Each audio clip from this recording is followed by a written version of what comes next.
So I was taking a shit the other day when my thoughts inevitably turned, as they often do, to The Last Jedi. You know, the more I think about that movie, the more I realise that it's basically a goldmine of bad writing, providing an almost inexhaustible supply of terrible creative decisions that I can use to explore some of the more technical aspects of writing. And in this case, I thought it might be interesting to look at the subject of command and leadership. See, because this movie was written by someone with the mind of a child, most of the characters think and behave like children as well, including those in positions of command and authority that really ought to know better. Whether it's General Hux letting himself get provoked by jokes about his mum, flying into a rage and screaming at subordinates, or getting bitch slapped by Snoke.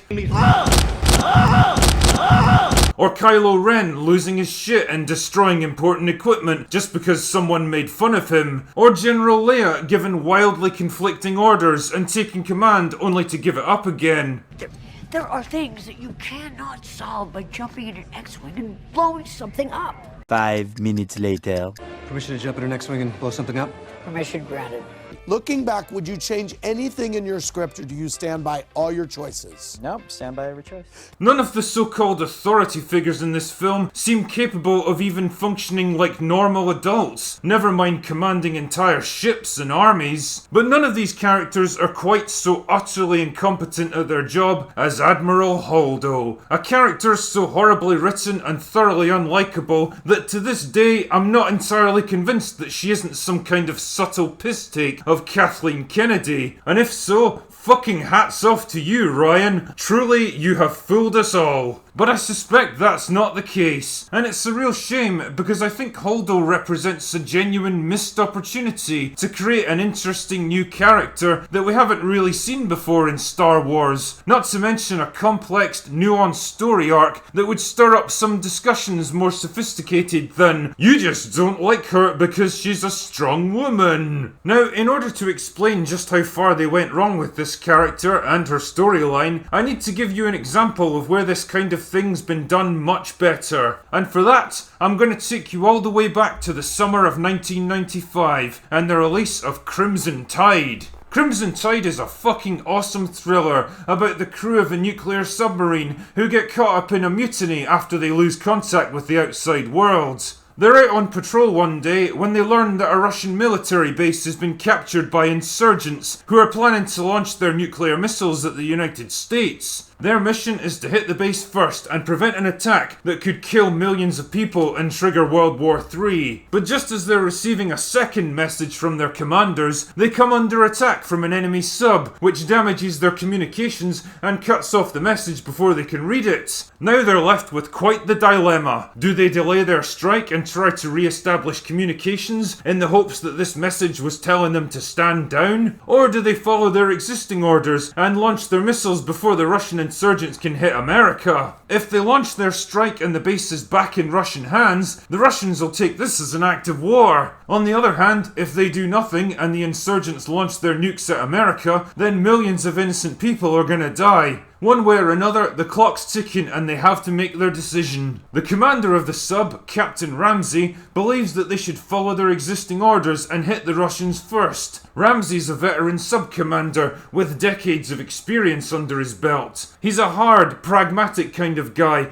that demands a lot from his crew and expects subordinates to follow his orders without question. On the other side of the argument is his XO, Commander Hunter, who's serving under Ramsey's command for the first time. Hunter is more of an idealist who believes it's their duty to do everything they can to avoid launching their missiles. He's better educated, more compassionate and broad-minded than Ramsey, but he's also younger and less experienced, and he's never been tested in combat before. The fault lines in their relationship were beginning to show before this even kicked off, as their differing command styles grated on each other, but tensions quickly increase once they're cut off from the outside world, eventually spilling over into open conflict. When a frustrated Ramsey breaks protocol by trying to force the situation, Hunter has no choice but to relieve him of command. Ramsey quickly responds by rallying men loyal to him and using them to wrestle command away from Hunter. With minutes left before the attack's due to start, the crew's effectively been split into two armed factions, each willing to fight and die for their respective cause. It's a brilliant, tense, and perfectly paced bit of writing, precisely because the central conflict is so well balanced between the two men. Neither one of them is strictly right or wrong in this situation. One is following the letter of the law in a situation that demands strict adherence to the chain of command, while the other is willing to deviate from it in order to do what he sees as morally right. Each of them has a chance to argue his point of view and justify his perspective, and who you ultimately agree with comes down to your own personal worldview. The point here is that the lack of a clearly defined right or wrong answer encourages the audience to ask interesting questions about what they would do in that situation. The ambiguity of their conflict is precisely what makes it so interesting. Now consider The Last Jedi. Once again, you have a ship cut off from the outside world, an external threat looming over them, and a ticking clock to ratchet up the tension. And again, the two most senior officers on board are in conflict with each other about how to handle the situation. Sounds familiar, right?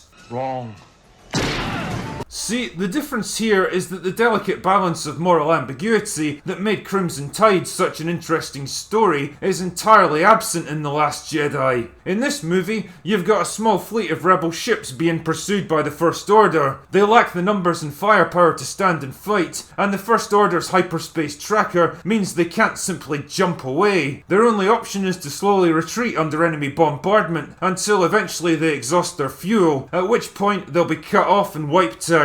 Even worse, General Leia is out of action, so Admiral Holdo assumes command, relegating Poe to a subordinate role. Now, I could probably spend hours talking about how nonsensical this setup is from a logistical point of view. In fact, I fucking have on EFAP. Multiple times. But let's ignore those considerations for now and just focus on the characters. Clearly, the crew are facing a serious threat here. Time is running out and their options are limited. So we've got a high pressure situation, a ticking clock, and a last minute reshuffle amongst the ship's senior officers, with an unfamiliar character now placed in charge. Just like in Crimson Tide, this setup offers some interesting possibilities for interpersonal conflict. For example, wouldn't it be interesting if the relationship between Poe and Holdo started out relatively strong, because they both recognised the importance of putting on a united front to help calm a panicky and demoralised crew, only for them to gradually split apart as the pressure mounts and their differing perspectives see them clash more and more frequently. Perhaps the First Order's ability to track them through hyperspace might lead to the false assumption that there's a spy on board, further adding to the atmosphere of distrust and paranoia that gradually turns the two characters against each other. These are all interesting possibilities that might have led to a decent storyline, where neither character was strictly right or wrong, but each was able to learn something from the other. Perhaps Poe would learn to temper his impetuous nature and accept that he doesn't have to win every battle single-handed, while Holdo might realise that Poe's initiative, ingenuity, and quick thinking are powerful assets in the right situation. And by the end,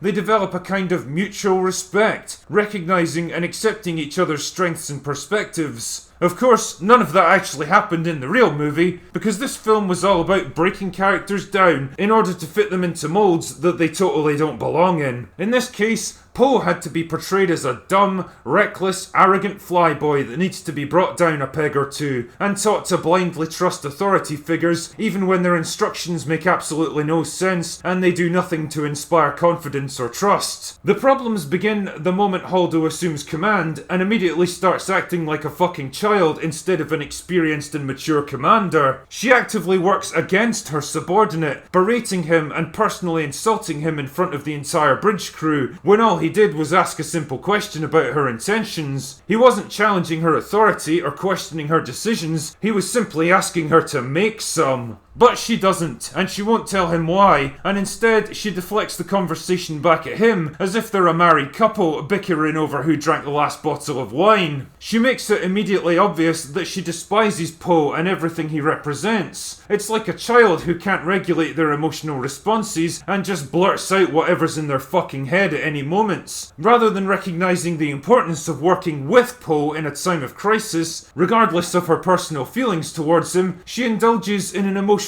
outburst that probably felt great at the time, but ultimately sowed the seeds of a mutiny that could have gotten them all killed. Personal feelings and emotions are not something that should influence a commander's decision making. They're supposed to be better than that. Not only did this behaviour clearly signal to Poe that Holdo wasn't willing to trust or cooperate with him on a personal level, but her complete refusal to outline any kind of plan betrayed an inability to make decisions as a commander as well. That's a pretty negative combination of elements in any leader, let alone one in charge of a fleet standing on the brink of annihilation, and well, the result was pretty fucking obvious. Poe was forced to take matters into his own hands. Again, contrast this with Captain Ramsey from Crimson Tide. He makes a sincere effort to work with his XO to help the man understand the importance of following his lead and what's at stake if they fail to work as a team. That means we don't question each other's motives in front of the crew.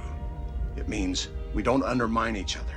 It means in a missile drill, they hear your voice right after mine without hesitation. He clearly outlines his intentions and his reasons for doing it, arguing his case forcefully before resorting to more extreme methods when Hunter refuses to budge. In short, he demonstrates command authority, maturity, and an understanding of his subordinates. Holdo demonstrates the exact opposite. She's overbearing, petulant, vindictive, and secretive, indulging in petty emotional attacks, and treating legitimate questions as a challenge to her authority. She doesn't inspire loyalty or respect because she shows none in return. She sees only the worst in people, and as a result, she brings out the worst in them. She is, in effect, a toxic leader. And what's really weird is that the movie tries so fucking hard to paint her as some kind of unsung hero. It wants you to believe that she was right all along, and that Poe was the one who went wrong by failing to trust her. The problem, as I've already demonstrated, is that she gave him absolutely no reason to. See, you might find this hard to believe, but being a leader means more than just storming in and bellowing orders at people, especially in the military. Yeah, rank might give you authority over the men under your command, but if you don't back this up with good decision making, effective communication, and actual leadership skills, then you'll lose the respect pretty fast. You'll have created a toxic environment where your own men see you as the enemy, and that's exactly what Holdo does. At every step along the way, Poe's actions are entirely consistent with those of a rational, reasonable person. At first he tries to cooperate with Holdo and requests to know her intentions so that he can offer his assistance. Stick to your post